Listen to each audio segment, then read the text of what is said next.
C'est bon pour vous?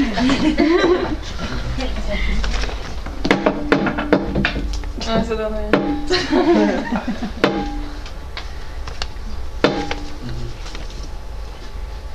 Victor Hugo disait « Le drame nous l'action, la comédie l'embrouille, la tragédie la tranche ». En gros, au théâtre, il n'y a pas de demi-mesure. Et aujourd'hui, ces dames comptent bien mettre les pieds dans votre univers. Ces dames, c'est 7 femmes, 7 caractères et 7 fois plus d'idées. Chez ces dames, on est sensiblement différentes. La sensibilité, elle nous a aussi fait penser à vous. Pourquoi? Parce qu'il y a quelques jours, on a pu vous rencontrer et il y a des choses qui nous ont fortement marqué chez vous. Déjà vos passions communes, donc la passion du théâtre classique et la passion du théâtre d'auteur, mais également le fait que vous bouleversez les codes, que vous les chamboulez de par la mise en scène très originale que vous nous offrez. Tout ce que vous voulez faire grâce aux 2 pièces que vous jouez, donc Ruy Blas et Cyrano de Bergerac, c'est de faire réagir votre public et de pouvoir leur offrir une notion de libre arbitre. Pour ce faire, vous ancrez du coup le théâtre classique dans l'actualité et du coup ça permet d'offrir un théâtre engagé et un théâtre moderne. En parlant de théâtre classique, il faut savoir qu'au Festival Off, on compte plus de 1400 compagnies chaque année. Donc dans ces 1400 compagnies, forcément, il y en a qui seront susceptibles d'une part de proposer les mêmes pièces que vous, d'autre part de proposer des pièces des mêmes auteurs, ou encore de proposer des pièces du même univers, du théâtre engagé, du théâtre dénonciateur. Donc c'est vraiment un environnement très dense et très diversifié. Tous les ans au festival, durant le mois de juillet, durant les 3 semaines du mois de juillet du festival, des milliers de personnes, de publics vaguent dans les rues. Voilà, ils sont amenés à découvrir les différents spectacles qui s'offrent à eux, les activités, les spectacles de rue, les programmes, tout ce genre de choses. C'est une population qui est totalement hétéroclite, c'est une population très diversifiée, parce que le festival Off, comme vous le savez, est beaucoup plus accessible que le festival In, qui lui est beaucoup plus sélectif, beaucoup plus onéreux forcément. Depuis l'année dernière, le festival, donc l'association qui organise le festival plutôt, l'association Avignon Festival & Co, bénéficie d'un nouveau président, donc Monsieur Pierre Weifet, qui est un homme avec un parcours plutôt atypique, un parcours qui est très axé sur l'art, mais également beaucoup inspiré du digital, qui est très sensible au digital. Et vous le savez peut-être, mais l'année dernière, il a été à l'initiative de la création d'une application intitulée Toussy or not Toussy. On vous épargnera le petit clin d'œil. Donc cette application, elle a pour but de relayer vraiment les avis du public jour après jour sur les différents spectacles, ce qu'ils ont aimé, ce qui est à voir, ce qui est à éviter peut-être. Donc voilà, c'est vrai que l'année dernière, ils ont eu des journées à plus de 600 avis partagés durant le festival. Donc c'est intéressant de savoir que le festival se digitalise et que le théâtre aussi évolue vers la digitalisation. Alors, à qui on s'adresse réellement lors de ce festival? On a bien compris que pour les compagnies, pour les troupes, pour les comédiens, il y a un but ultime, c'est les programmateurs. Pourquoi les programmateurs? Tout simplement parce que les programmateurs sont là dans l'idée du futur de votre spectacle. Il ne faut pas oublier que le Festival d'Avignon, c'est en quelque sorte la vitrine des spectacles. On y trouve les nouveautés, on y trouve des classiques, on y trouve tout genre de spectacles.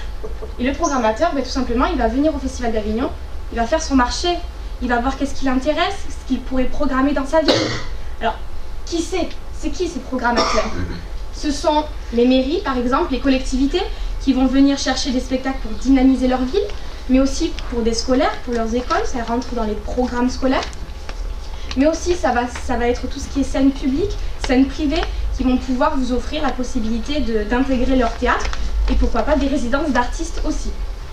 Ensuite, forcément, une cible à côté de laquelle on ne peut pas passer, la presse. La presse, c'est un facteur très important dans votre spectacle, car c'est grâce à eux que vous allez avoir toute la publicité autour de votre spectacle. Ils vont pouvoir écrire des articles, ils vont pouvoir faire des avis, ils vont communiquer pendant, mais aussi en amont du spectacle. Donc ils ne sont pas négligés. Qui sont-ils? Ce sont les presses locales, qu'elles soient écrites ou radio. Ce sont les presses nationales, mais les presses spécialisées dans le théâtre, spécialisées dans les arts du spectacle, mais aussi spécialisées dans votre univers à vous, c'est-à-dire l'univers steampunk ou l'univers gothique. Donc ce sont des presses qui ne sont pas négligées. Et puis nous allons avoir tout ce qui est blog avec les agendas culturels qui vous permettent d'avoir des avis sur les pièces du Festival d'Avignon. Et enfin, forcément la cible, on va dire, à laquelle vraiment on ne peut pas passer à côté, les festivaliers, hein, c'est un petit peu eux qui viennent en priorité au Festival d'Avignon. Alors, qui sont-ils ces festivaliers? Ce sont des gens, des Avignonnais, des Français, mais même des étrangers, qui viennent à Avignon, dans le plus grand théâtre du monde, pour voir des pièces qu'ils connaissent, pour découvrir des pièces. Ils viennent pour voir une pièce particulière, ils viennent par curiosité. Donc c'est vraiment des gens qu'il ne faut pas oublier. Les festivaliers, c'est très important pour le Festival d'Avignon, vous vous en doutez. Fin de l'acte 1. Bon, alors, on a parlé de l'annonceur, on a parlé des cibles, on a parlé des contraintes. Je vois pas là, qu'est-ce qu'on a pu oublier en fait? Bah si, concrètement, on n'est pas encore entré dans le vif du sujet. Ah oui, c'est ça. Alors, vous avez choisi de renverser les codes. Alors, renversons le théâtre classique. Mais comment? Eh bien, grâce à vos idées, grâce à ce qui fait de vous ce que vous êtes aujourd'hui, donc c'est-à-dire une passion pour le théâtre classique et pour le théâtre d'auteur, mais également pour tout ce qui est modernité, tout ce qui est renverser les codes, donc en faisant une mise en scène moderne avec pour le coup un côté steampunk, un univers steampunk, mais également un univers gothique, avec des décors, avec une mise en scène très particulière, mais également avec une performance vraiment impressionnante, étant donné que vous arrivez à jouer 70 personnages alors que vous n'êtes que 2 comédiens sur scène, mais aussi en retravaillant un petit peu le spectacle, étant donné que pour Cyrano de Bergerac, vous faites uniquement 1h30 de spectacle, alors que normalement la pièce se joue en 3h30, donc ce qui est énorme. Donc pour notre proposition, nous nous sommes tournés vers l'univers renversant, donc avec des identités visuelles, avec des supports de communication originaux et qui vous ressemblent. Donc pour ce faire, on a décidé en fait de créer une identité visuelle propre aux 2 spectacles que vous présentez, donc Ruy Blas et Cyrano. Fin acte 2. Mais voilà, on va pas se permettre de bouleverser le théâtre comme ça, d'un coup, tout chambouler. On va y aller de manière douce, on va y aller de manière progressive. C'est pourquoi, de manière consécutive, les programmateurs vont recevoir 6 pièces d'un puzzle mystérieux par votre stade. Je comprends pas. Ils vont recevoir qu'une seule pièce? Mais ils vont pas comprendre. Regarde.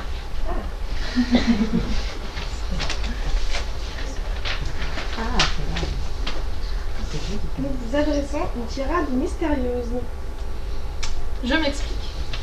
De manière consécutive, comme je vous l'ai dit, les programmateurs vont recevoir 6 pièces d'un puzzle,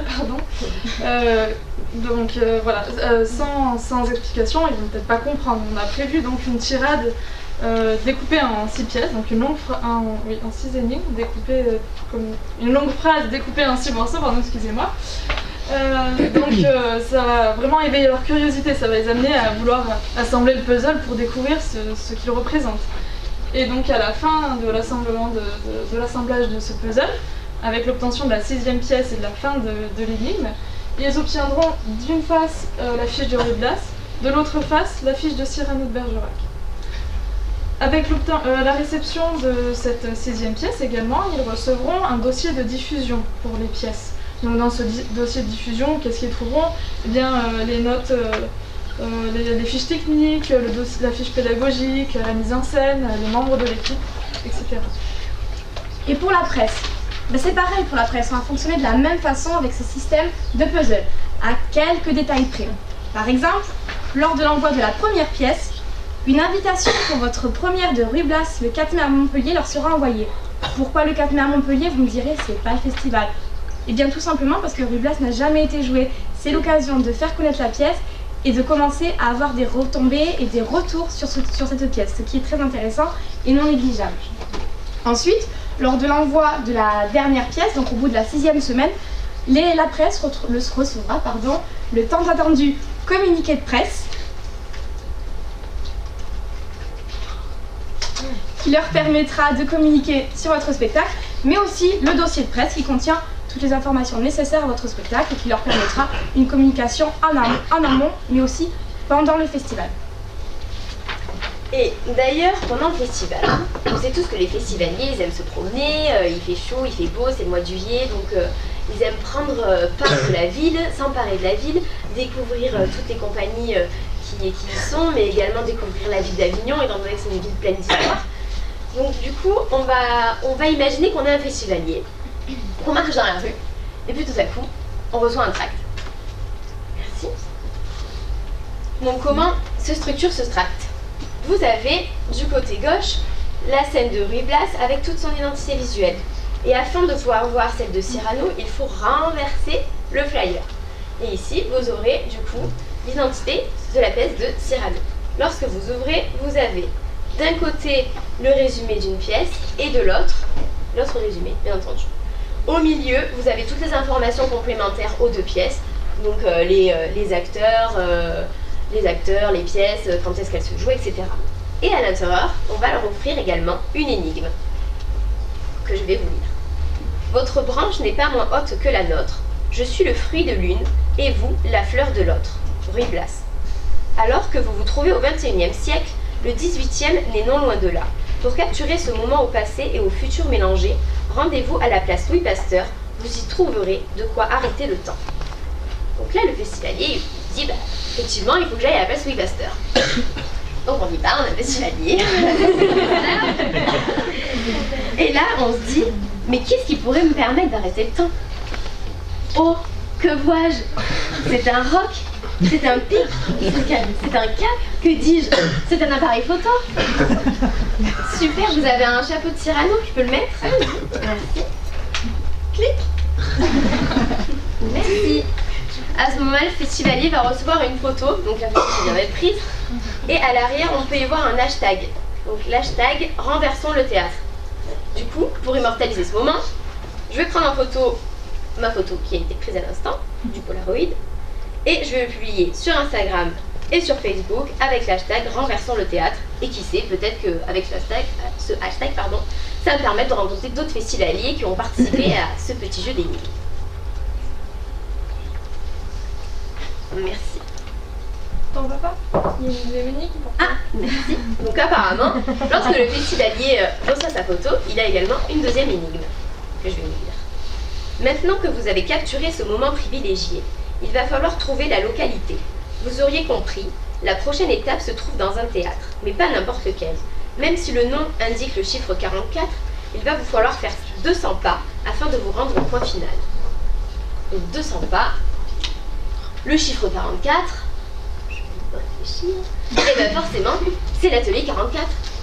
Donc, on peut imaginer que le festivalier va se rendre à l'atelier 44, et ici, il va découvrir les affiches et du coup comprendre que vous faites vos représentations à ce théâtre-là. Donc pourquoi on a fait toute cette petite organisation et tout ce petit jeu? C'est pour permettre au festivalier de découvrir votre identité visuelle, de découvrir votre univers, le fait que vous voulez renverser les codes tout en proposant un théâtre classique, un théâtre d'auteur. Donc petit à petit, il va suivre l'énigme et il va également découvrir dans toutes les rues d'Avignon vos affiches. Donc petit à petit, il va un petit peu découvrir tout ça et se rendre compte que vous êtes de partout. Et ensuite, pour arriver à la fin et la cerise sur le gâteau, le théâtre 44, il va pouvoir voir les présentations. Et c'est pas fini. En plus de tous ces supports de communication, nous allons être présents évidemment sur les réseaux sociaux, avec la création d'un compte Instagram et la création d'un compte Facebook, sur lequel seront relayées les informations de vos compagnies, de vos spectacles, par la publication de photos ou de précisions. Alors ne vous inquiétez pas, on vous a établi un planning de publication, donc vous ne serez pas débordés. Il faut savoir aussi que l'utilisation des réseaux sociaux va permettre de relayer le fameux hashtag. Et oui, ça va permettre de créer une communauté grâce à l'utilisation de renversons de théâtre. En parallèle de ces réseaux sociaux, un site internet que l'on pourra vous montrer à la fin de la présentation. Sur ce site internet, pareil, sur le même design, le même graphisme, vous pourrez y retrouver toutes les informations pour vos spectacles, que ce soit le tarif, les heures, mais aussi un lien qui vous renvoie vers l'atelier 44 pour la réservation. Mais par contre, il y a encore un support duquel on n'a pas parlé. Ah oui. Le programme du off. Alors qu'est-ce que c'est le programme du off, rapidement, c'est la Bible pour les festivaliers, mais aussi pour tout ce qui est comédien et troupe. Pourquoi? Parce qu'à l'intérieur de ce programme sont recensés tous les spectacles du festival. Donc c'est l'occasion de voir un petit peu qu'est-ce qui se joue, qui joue la même chose que nous, etc. Et forcément vous serez à l'intérieur, on peut pas déroger à la règle. Donc Cyrano et Ruy Blas, deux entités différentes pour la présentation, mais avec l'autre visuel d'affiche. Ce qu'il faut noter, c'est que les réseaux sociaux et les sites internet permettront de réunir particuliers et professionnels sur ces supports-là. C'est vraiment sur l'internet que la presse, que les programmateurs et les festivaliers se retrouveront. Ce sera le réseau commun à ces trois publics. Fin de l'acte 3.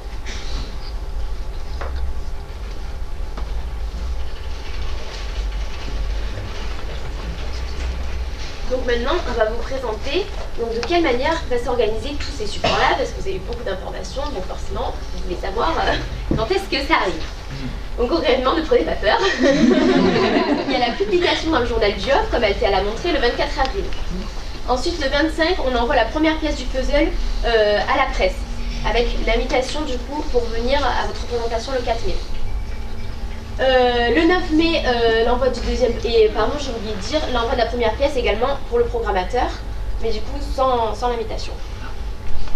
Et ensuite, après sur 6 semaines étalées, on aura à chaque fois l'envoi d'une pièce par semaine. Le 15 mai, la création des affiches et flyers, et du coup la mise en place aussi dans toutes les rues. Ensuite, vous avez la mise en ligne du site vitrine le 1er juin, je viens de l'écouter, du site vitrine le 1er juin. L'envoi de la dernière pièce du coup avec le communiqué de presse, le dossier de presse pour la presse et pour les programmateurs le dossier de diffusion.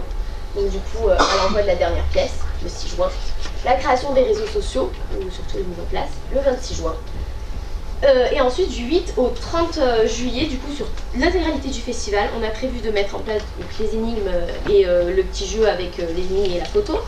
Et en fait on a fait le choix de garder 11 jours du festival de répartir en fait ces activités-là sur 11 jours du festival, parce qu'on est conscient que vous avez beaucoup de temps pour les répétitions, que vous avez, enfin voilà, vous avez vraiment beaucoup de choses à faire. En général, c'est le rush pendant le festival, donc du coup, on a préféré privilégier les jours où on sait qu'il y a du monde sur le festival, c'est-à-dire le samedi, le dimanche et le mercredi.